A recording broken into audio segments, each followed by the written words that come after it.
নমস্কার। সনাতনী প্রচার পর্বে সকল বৈদিক মনোভাবাপন্ন মানুষজনকে আন্তরিক শুভেচ্ছা ও অভিনন্দন। আমাদের যে বিশেষ প্রচার পর্ব বেদান্ত হিলিং, সেই প্রচার পর্বে বৈদিক যে রীতিনীতি, বৈদিক শাস্ত্র অনুযায়ী যে জ্ঞানের ভাণ্ডারগুলো আপনাদের সামনে পরপর তুলে ধরছি, তারই পরবর্তী প্রয়াস মাত্র আজকে আমরা আপনাদের সামনে এক মনের গভীরতম অংশে লুকিয়ে থাকা এক প্রশ্ন, সেই প্রশ্ন যা সবসময় মনের মধ্যে থাকলেও প্রকাশ্যে অনেকে সে কথা বলতে পারে না এবং বুঝতেও পারে না, সেই প্রশ্নের অবসান করার জন্য আজকে বৈদিক শাস্ত্রের বিভিন্ন যে দিক বা পর্যায়গুলো রয়েছে, সেই পর্যায়ের থেকে তুলে আনা এক অত্যন্ত সমৃদ্ধশালী এবং রত্নসম বিষয়বস্তু উপস্থাপিত হতে চলেছে। আজকে প্রশ্নের মূল বিষয় হলো যে বাচ্চা কবে আসবে। বাচ্চা বা বেবি বা সন্তান ধারণের ক্ষেত্রে বা লাভের ক্ষেত্রে অনেক বিষয় রয়েছে। অনেকের সন্তান খুব সুন্দরভাবে চলে আসছে, আবার অনেকের ক্ষেত্রে সন্তান প্রাপ্তির ক্ষেত্রে নানা বাধা বিঘ্ন এবং শত উপায় করার পরেও তাদের ঘরে কিন্তু সন্তান যোগ বা তাদের ভাগ্যে কিন্তু সন্তান যোগ ঘটছে না। নানা উপায়, নানা পন্থা অবলম্বন করার পরেও সন্তান প্রাপ্তি বা সন্তান যোগ কোনো কোনো মানুষের ক্ষেত্রে কিন্তু হচ্ছে না বা ঘটছে না। কোনো পরিবারে কিন্তু সন্তান আসছে না। আবার অনেক পরিবারে কোনো উপায় না করেও শুধুমাত্র নিজের মনের ইচ্ছাতেই সন্তান সেই পরিবারে আসছে। ছোট ছোট বাচ্চা যখন ঘরের মধ্যে খেলে বেড়ায়, ঘরের মধ্যে নানান দুষ্টুমি করে বেড়ায়, তখন বড় বুড়োদেরও মন কিন্তু সবুজ হয়ে ওঠে, আনন্দে উদ্বেলিত হয়ে ওঠে, আনন্দে চারিদিক ভরে ওঠে। সুতরাং ছোট ছোট বাচ্চারা ঘরের মধ্যে খেলে বেড়াবে, যেমন ঠাকুরদা ঠাকুমা পিসিমাসি সবার, কাকা জেঠু সবারই যেমন আশা আকাঙ্ক্ষা থাকে যে পরিবারের যে আগামী প্রজন্ম, যে ভবিষ্যৎ প্রজন্ম, সেই ভবিষ্যৎ প্রজন্ম সেই ঘরের মধ্যে খুব সহজেই এবং সুন্দরভাবে যাতে চলে আসে এবং ঘরের মধ্যে তারা ছোট ছোট পায়ে হেঁটে বেড়ায়, সেই মনের আশা চারিদিকেই কিন্তু মানুষের মধ্যে রয়েছে।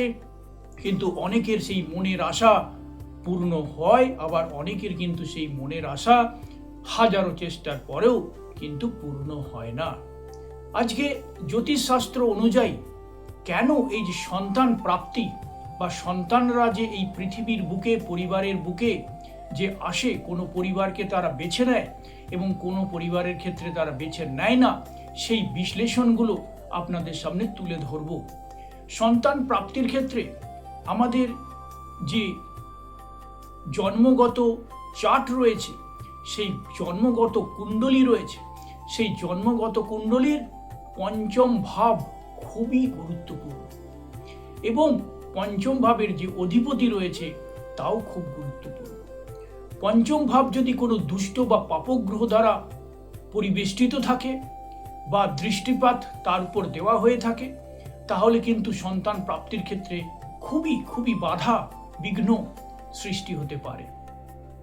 এই পঞ্চম ভাগের যে অধিপতি রয়েছে, এই পঞ্চম বা ফিফথ হাউস, পঞ্চম ভাবের যে অধিপতি, সেই অধিপতি যদি বৃহস্পতি হয় এবং কোনো পাপগ্রহ দ্বারা যদি দুষ্ট বা দৃষ্ট না হয়, তাহলে কিন্তু সন্তান প্রাপ্তির ক্ষেত্রে অনেকটাই জাতিকারা এগিয়ে থাকতে পারবে এবং তাদের মনোবাঞ্ছা কিন্তু পূরণের ক্ষেত্রে অনেকটাই সাহায্য তারা পেয়ে থাকবে। কারণ বৃহস্পতি হলো এই সন্তান প্রাপ্তির ক্ষেত্রে এবং বাচ্চা পরিবারে আসার ক্ষেত্রে এক বিশাল বিশাল বড় কিন্তু সাহায্যের ইঙ্গিত দেয়।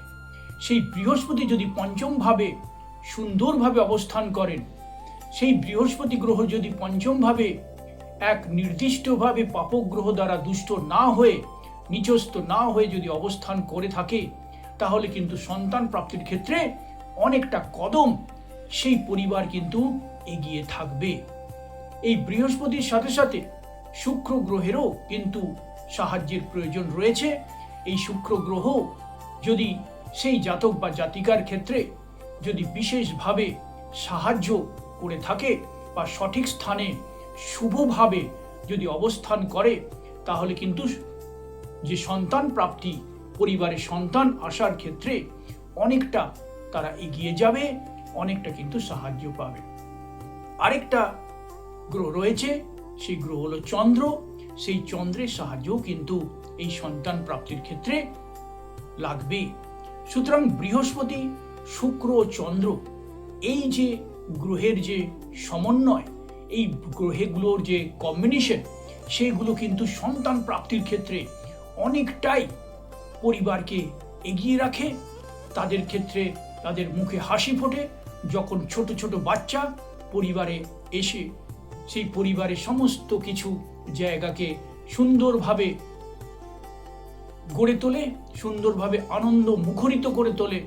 তখন কিন্তু সবারই হৃদয় কিন্তু উদ্বেলিত হয়ে ওঠে, আনন্দে বিহ্বল হয়ে ওঠে, চোখে কিন্তু খুশির যে জল, সেই জল কিন্তু বেরিয়ে আসে। সুতরাং এই বৃহস্পতি, পঞ্চম ভাব, শুক্র ও চন্দ্র এই ক্ষেত্রে কিন্তু বিশেষভাবে সন্তান প্রাপ্তির ক্ষেত্রে এই পরিবার বা জাতিকাদের অনেকভাবে এগিয়ে রাখতে সাহায্য করে। আবার কাদের এই বাচ্চা বা সন্তান প্রাপ্তির ক্ষেত্রে বিলম্ব বা বিঘ্ন দেখা যায়, যে সমস্ত জাতক জাতিকাদের ক্ষেত্রে দেখা যাচ্ছে কোনো পাপক গ্রহের দ্বারা তারা দুষ্ট হয়ে রয়েছে, কেতুর দ্বারা, শনির দ্বারা, তাদের যদি গ্রহগত অবস্থান বিভিন্ন ক্ষেত্রে শনি, কেতু, রাহুর এক মেলিফিক কম্বিনেশন যদি তৈরি হয়, তাহলে সন্তান প্রাপ্তির ক্ষেত্রে কিন্তু বিঘ্ন দেখা যায়। অর্থাৎ এই শনি গ্রহের দ্বারা যদি রাশিচক্রের ক্ষেত্রে তাদের যে জন্মকুণ্ডলী রয়েছে পরিবেষ্টিত থাকে এবং শনির অবস্থান যদি সেইভাবে হয়, তাহলে কিন্তু খুব অসুবিধা হয়। সেক্ষেত্রে শনির অবস্থানকে ব্যক্তিগত যে চার্ট রয়েছে, সেই চার্টগুলো কিন্তু যাচাই করে নিতে হবে। আমাদের হোয়াটসঅ্যাপ নম্বরে যোগাযোগ করলে ব্যক্তিগত যে তালিকা রয়েছে, সেই ব্যক্তিগত তালিকা বা চার্ট দেখে, তাদের কুণ্ডলী দেখে তাদেরকে আমরা অবশ্যই সাহায্য করতে পারবো যে কিভাবে তাদের এই সন্তান প্রাপ্তির দিকটা আমরা সমাধান করে দিতে পারি। সুতরাং শনির অবস্থান কিন্তু সন্তান প্রাপ্তির ক্ষেত্রে বিশেষ তাৎপর্য রাখে। শনি যদি শুভভাবে থাকে তাহলে কিন্তু বিশেষ অসুবিধা হয় না, কিন্তু শনির অবস্থান যদি শুভভাবে না থাকে তাহলে সন্তান প্রাপ্তির ক্ষেত্রে বিলম্ব বা বিঘ্ন ঘটতে পারে। এর সাথে সাথে মঙ্গলের অবস্থানকেও কিন্তু দেখতে হবে। মঙ্গলের অবস্থান যদি সঠিক বা শুভ না থাকে, তাহলে সন্তান প্রাপ্তির ক্ষেত্রে অনেকটাই বিলম্ব হতে পারে। হাজারো চেষ্টা করলেও কিন্তু সন্তান প্রাপ্তি পরিবারের মুখ দেখতে পায় না। সুতরাং সেক্ষেত্রে নানা অসুবিধার সম্মুখীন হয়। সুতরাং মঙ্গল, শনি, রাহু, কেতু, এই যে চারটি কম্বিনেশন, এই কম্বিনেশন সন্তান প্রাপ্তির ক্ষেত্রে বাধার সৃষ্টি করতে পারে। তাদের অবস্থান কেমন আছে, প্রত্যেকের ব্যক্তিগত যে রাশি বা চার্ট রয়েছে, কুণ্ডলী রয়েছে, সেগুলো পৃথক পৃথক হয়ে থাকার ফলে আমাদের কিন্তু সেই জাতক জাতিকাদের ব্যক্তিগত চার্ট পুঙ্খানুপুঙ্খভাবে পরীক্ষা নিরীক্ষার মাধ্যমে আমরা বলতে পারবো কোথায় বাধা রয়েছে এবং কিভাবে সেই বাধাকে কাটানো যায়। সার্বিকভাবে যদি আমরা বলতে চাই, যাদের বিঘ্ন বা বিলম্ব হচ্ছে সন্তান প্রাপ্তির ক্ষেত্রে, তারা অবশ্যই গ্রহ গুরু বৃহস্পতির যে মন্ত্র রয়েছে সেই মন্ত্র প্রত্যহ সকালে স্নান করে 8টার মধ্যে নিয়মিত পাঠ করবে এবং মনে মনে নিজের যে মনস্কামনা আছে সেই মনস্কামনা গ্রহের গুরু বৃহস্পতি দেবের কাছে রাখবে। এতে তাদের সন্তান প্রাপ্তির ক্ষেত্রে যে বাধাগুলো থাকছে সেই বাধাগুলো অনেকটাই প্রশমিত হবে।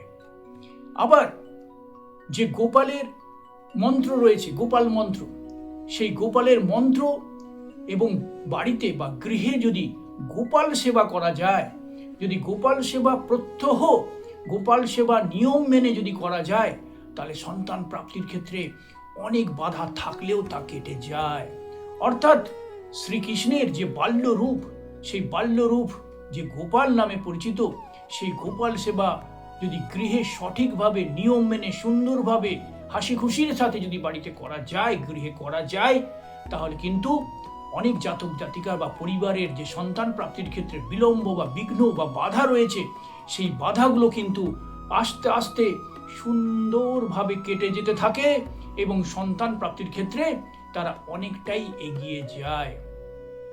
এক্ষেত্রে আমরা যদি সংখ্যাতত্ত্ব বা নিউমেরোলজি অনুযায়ী চিন্তাভাবনা করি, তাহলে সন্তান প্রাপ্তির ক্ষেত্রে কোন কোন বিষয়গুলো আমাদের দেখতে হবে, কোন কোন বিষয়গুলো আমাদের আলোচনা করতে হবে, সেগুলো আমরা দেখি। এক্ষেত্রে যে আমাদের মূলাঙ্ক, ভাগ্যাঙ্ক, এই যে নম্বরগুলো রয়েছে, সেই নম্বরের থেকে আমাদের জিনিসগুলোকে বার করে নিয়ে আসতে হবে।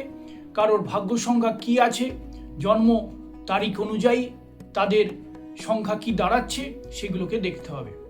তাদের ডেট অফ বার্থ বা জন্ম তারিখ যোগ করে যদি দেখা যায় সেই তারিখটা 3, 5, 9, 6 এই সংখ্যাগুলো আসছে, যদি একক সংখ্যা হয় 1 থেকে 9 তারিখের মধ্যেই কারো যদি জন্ম হয়, তাহলে আমরা সংখ্যাটা তো পেয়ে যাচ্ছি।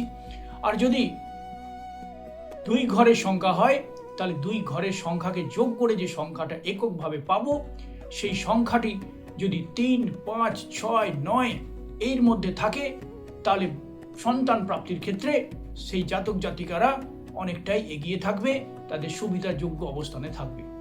কিন্তু 8 সংখ্যাটি যদি তাদের এই যোগফলের মধ্যে চলে আসে, তাহলে কিন্তু অসুবিধা হতে পারে।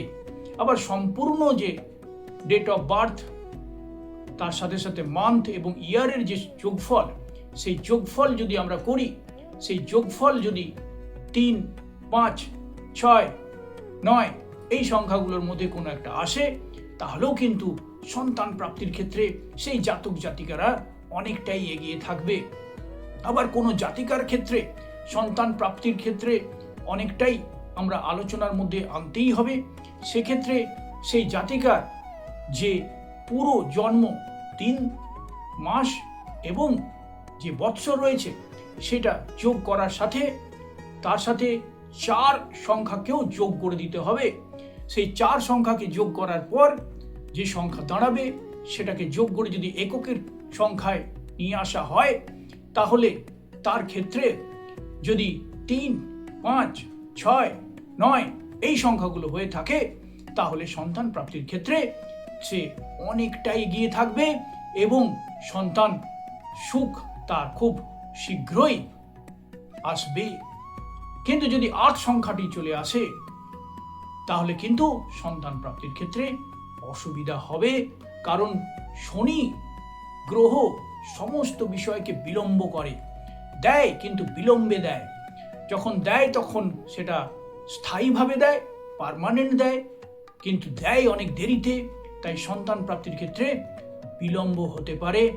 তাই প্রত্যেককে বলবো যে গ্রহরাজ যে বৃহস্পতি রয়েছে, তার মন্ত্র পাঠ করে, জপ করে এবং গৃহে গোপাল সেবার মাধ্যমে বাচ্চা প্রাপ্তির ক্ষেত্রে যা যা অসুবিধা রয়েছে, সেই অসুবিধাগুলোকে দূর করো এবং নিজেদের ঘরে ছোট ছোট বাচ্চার হাসি কান্না নিয়ে সুন্দরভাবে হাসি খুশিতে পরিবারগুলো সাজাও। তাহলেই মন ভালো হয়ে যাবে। মন ভালো করার ক্ষেত্রে আর কিছু দরকার হবে না। তাই আমরা সবাই মিলে বলবো, জয় গোপাল, জয় গোপাল, জয় গোপাল, জয় জয় শ্রীরাম, রাধে রাধে।